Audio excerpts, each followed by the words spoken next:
Oh, ik ben gek van Tirol. Ik ga al 80 jaar met de bus naar Mien Tirol. Ja, je hoort het goed, hè. Mien Tirol, mijn tweede heimat. 14 dagen, all inclusive. Inclusief 2 overnachtingen.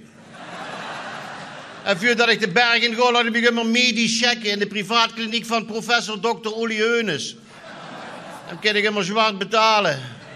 Dat wordt een tip van een zekere Piet van P. uit Remung.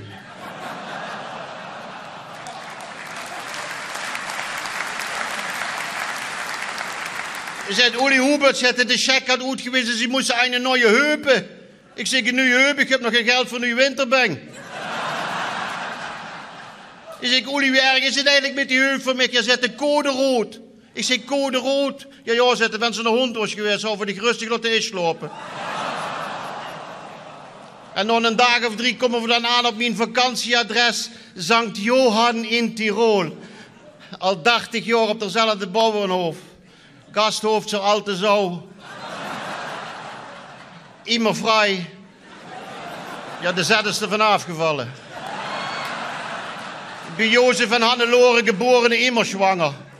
Oh, die Hannelore die had immer zo'n dirndlkleed aan. Hè. Ook een kind, het was zo'n kleed wat ik immer aankijk. En daar overheen nog een scherm met de tekst. En daar overheen nog een scherm met de tekst. Wir sind Spitze. Ja, die Hannelore die deed alles om aan geld te komen. Dat is een echte zakenvrouw, hè. Smorgensgasten, smiddagsgasten, 's avonds weer gasten. Manslu, om te relaxen. Dat leep gesmeerd. Ja, het vorig jaar zo druk is mijn vrouw nog moeten invallen. Maar wonderbaar uit Tirol, de berg, de keu met van die grote milka, originaal milka-udderen. De schnaps, het eten. Ja, ik ben al 80 jaar vaste gast in restauranten bevroren schnitzel. Ik kom daar binnen, 1 man in de ganse tent.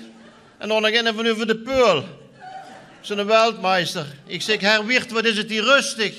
Hij zegt, wat mensen stikken, dus eten ze niet. Daar kiest de schnitzels, zo groot wie deurmatten. 4,95. Ja, dan kiest ze nog een knie voor gedik.